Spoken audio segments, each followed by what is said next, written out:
Olá, alunos do terceiro ano, tudo bom com vocês? Professora Letícia falando de longe mais uma vez. Bom, pessoal, na videoaula de hoje nós vamos iniciar o resumo de língua portuguesa, parte 1.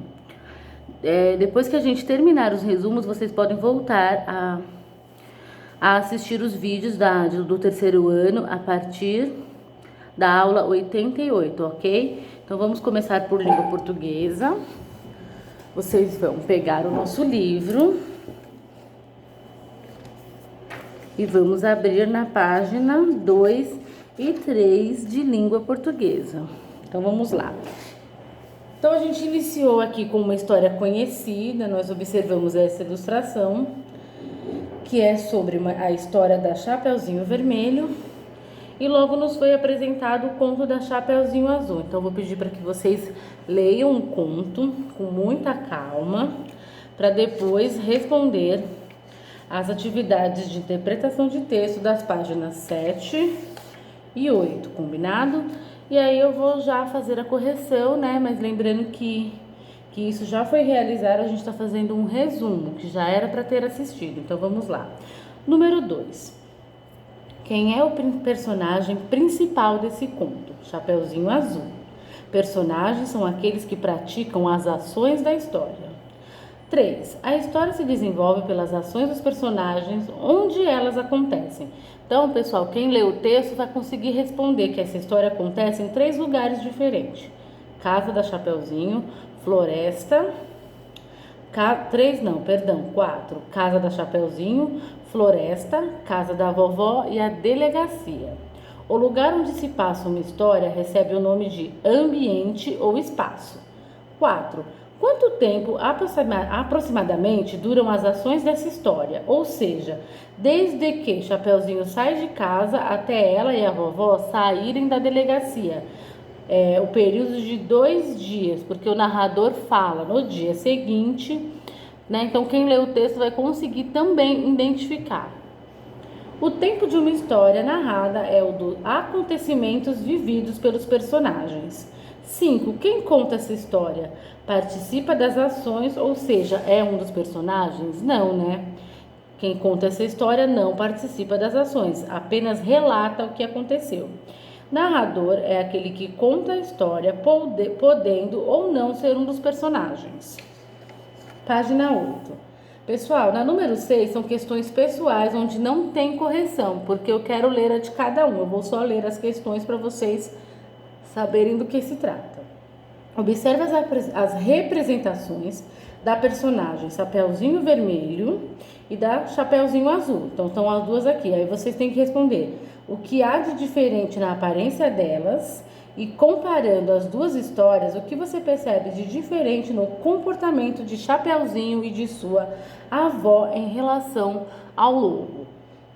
A resposta da maioria dos alunos vai ser parecida, mas eu não vou dar uma resposta, não vou corrigir, porque cada um tem a sua interpretação, tanto das fisionomias quanto da história. Então aqui é pessoal, não cabe a minha correção agora. Então eu vou ler a de todo mundo quando a gente pedir o livro. Número 7. Há uma grande diferença nas ações de um outro personagem, o caçador. Complete o quadro com o objetivo desse personagem em cada história. Na da Chapeuzinho Vermelho, a gente sabe que o objetivo dele é salvar a Chapeuzinho e sua avó do lobo mau que pretende devorá-las. E na Chapeuzinho Azul, ele tem uma outra característica, né? Uma outra função, proteger os animais em extinção, que é o caso do lobo. E para finalizar, uma questão aí para vocês conversarem com o papai, com a mamãe. Se quiserem aparecer nas lives aí, pessoal, toda segunda-feira, qual é a sua opinião sobre as ações dos personagens em Chapeuzinho Azul? Há uma preocupação com questões de preservação ambiental? Explique. Então, pessoal, a gente sabe que existe sim, né? Porque o caçador chega lá e reprime, né? Ele dá uma bronca na vovó e na Chapeuzinho porque é um lobo que estava em extinção. E elas estavam fazendo isso com vários lobos da região. Bom, finalizamos essas atividades, vamos para a página 9, que é outro conteúdo, onomatopeias. Na história Chapeuzinho Azul, a palavra pô, repetida 3 vezes, reproduz o som de uma ação do lobo. E que ação é essa, pessoal? Esse barulho, ó. Batidas na porta.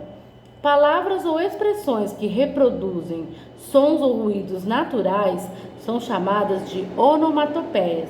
Essas palavras são comuns em textos como histórias de literatura infantil e em história em quadrinhos. Quem lê Turma da Mônica sabe muito bem do chuá, do pô, do bum, dessas expressões que existem nas histórias em quadrinho. E aí vocês tinham que relacionar aqui as imagens, as onomatopeias correspondentes. Então, a gente tem aqui um bum, o trim do telefone, o toque-toque da porta e o cabrum do relâmpago. Relâmpago barra trovão. Nas páginas 10 e 11, 10, 11 e 12, são atividades sobre tempos verbais, presente, passado e futuro. Então, vamos lá. Releia este trecho do texto. Então, a menina colocou a torta de amoras numa cesta, deu um beijo na mãe e partiu. As palavras em destaques, colocou, deu e partiu, são ações de quem? Da Chapeuzinho. E essas palavras em destaque, portanto, são substantivos, adjetivos, são verbos. C. Quanto ao tempo, essas palavras revelam que as ações da Chapeuzinho já aconteceram, estão acontecendo ou ainda vão acontecer. Vamos reler mais uma vez? Então, a menina colocou a torta de amoras numa cesta, deu um beijo na mãe e partiu. Já aconteceram, passado. 2. Leia as reescritas do trecho e faça o que se pede. Então, nós temos a reescrita 1 e a reescrita 2. Então, Chapeuzinho coloca a torta numa cesta, dá um beijo na mãe e parte. Reescrita 2. Então, Chapeuzinho colocará a torta numa cesta, dará um beijo na mãe e partirá. A. Na reescrita 1, houve mudança no tempo das ações em relação ao texto.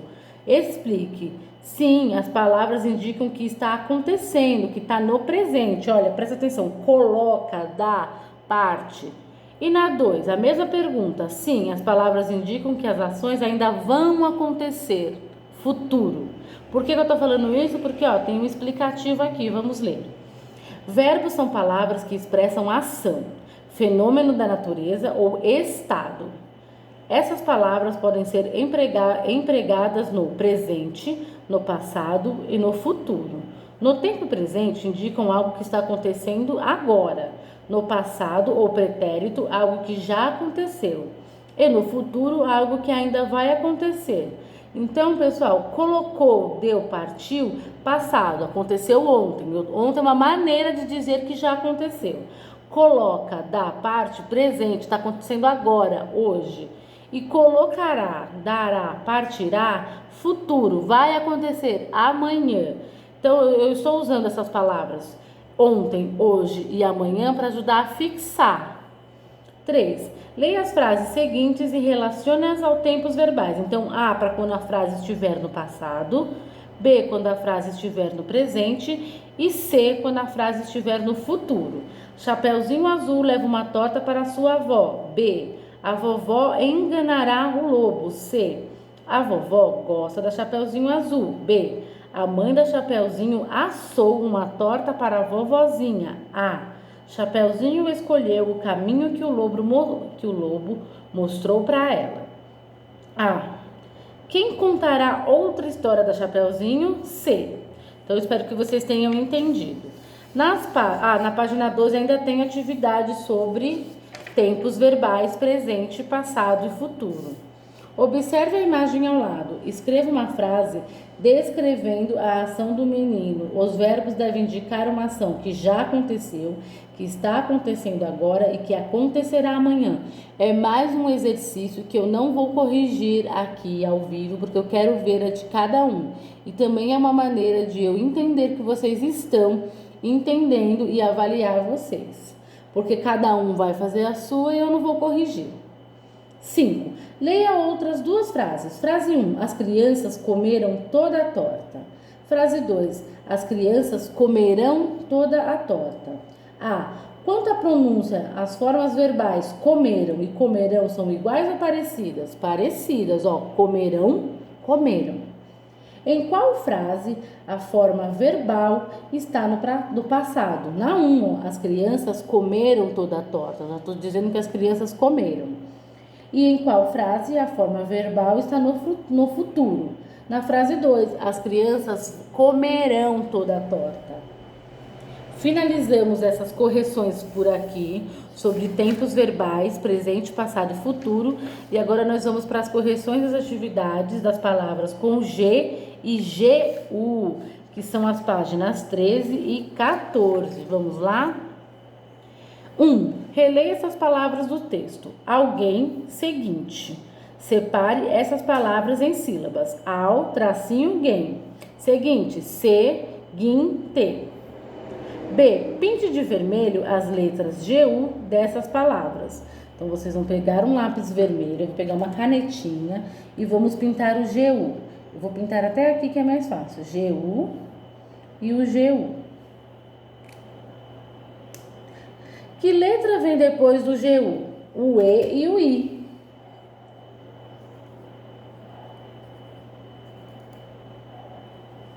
Leia essas outras palavras do texto. Gatilho, perigosa, perguntou.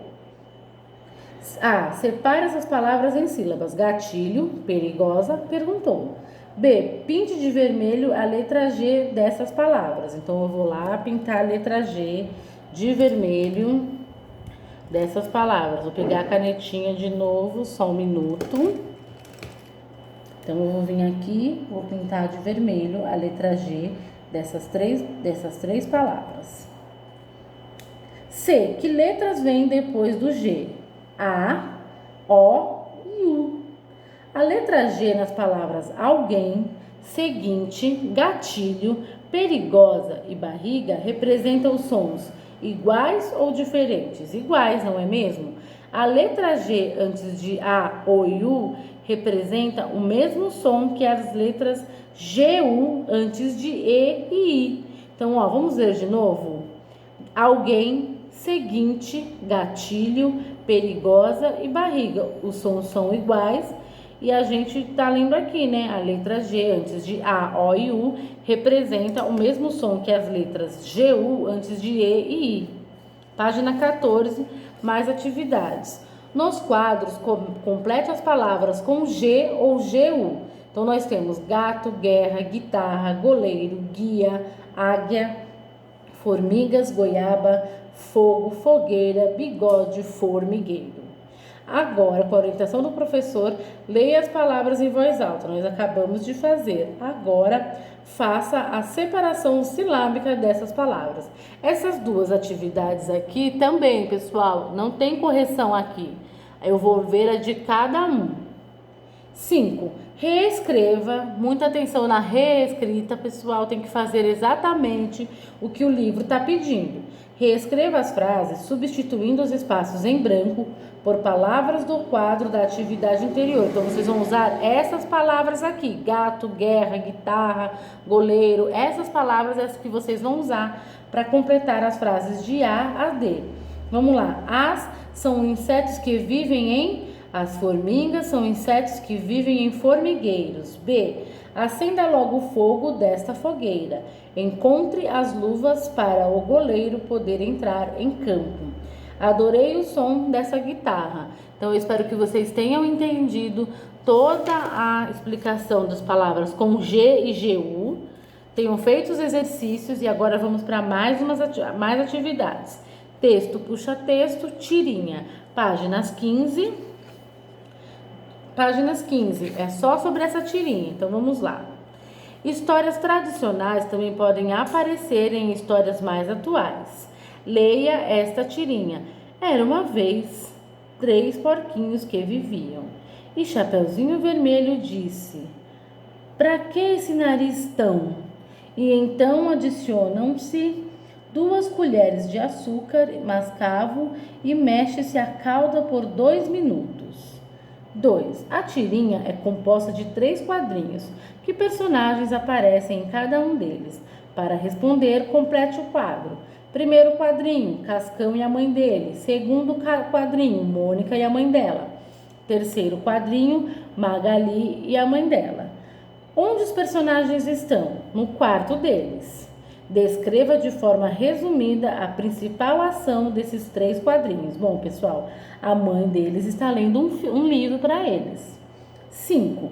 O humor da história surge de algo diferente que acontece no último quadrinho. Converse sobre isso com os colegas e professor.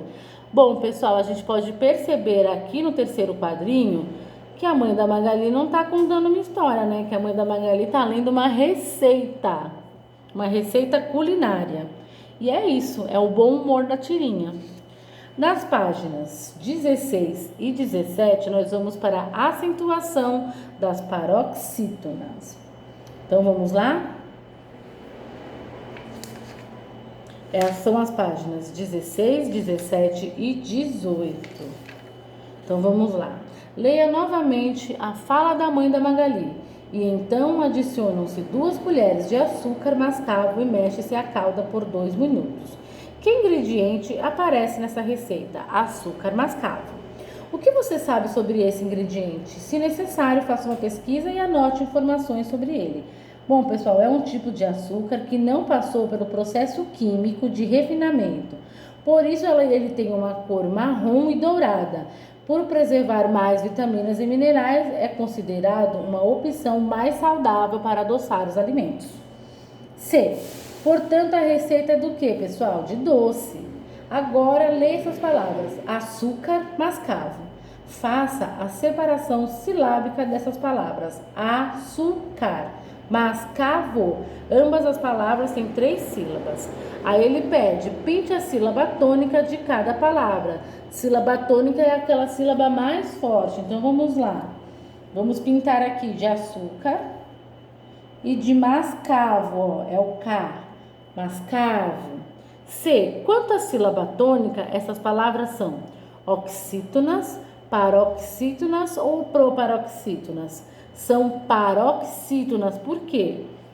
Nas paroxítonas, a sílaba tônica é a penúltima, ó. Última, penúltima, antepenúltima. A gente já aprendeu isso. Nas paroxítonas, a sílaba tônica é a penúltima. A acentuação das paroxítonas depende da terminação da palavra. Leia as palavras paroxítonas do quadro e acentue-as.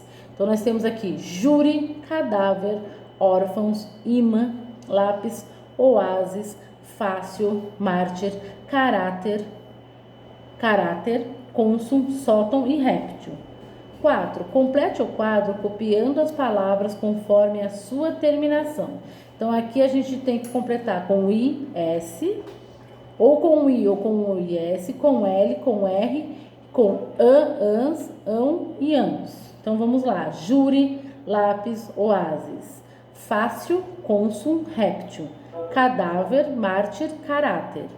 Órfãos, imã e sótão. Então, a gente já fez essa divisão. São acentuadas as paroxítonas terminadas em I, IS, L, R, ans, ão, ãos. As demais regras das paroxítonas a gente vai ver lá na frente. Aliás, a gente já está nessa parte lá nas atividades, nas aulas 88, 89 e 90 que já estão disponíveis para vocês. Quem já está acompanhando não precisa rever esses resumos. 5. Assinale a palavra que não faz parte do grupo. Que grupo que nós estamos falando? Das palavras paroxítonas, aonde a sílaba tônica é a penúltima. Então, nós temos açúcar, andar, caráter e éter. Qual que é o intruso aqui? Andar não é uma paroxítona. Afável, tátil, amável. Gentil não é uma paroxítona. Por que as palavras que você assinalou não fazem parte do grupo? Porque a sílaba tônica delas não são a penúltima, né? São a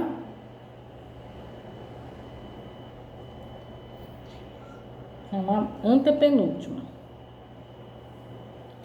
Então, vamos lá. Página 18 agora, tem mais atividades para fixar o conteúdo. Leia as palavras e faça o que se pede.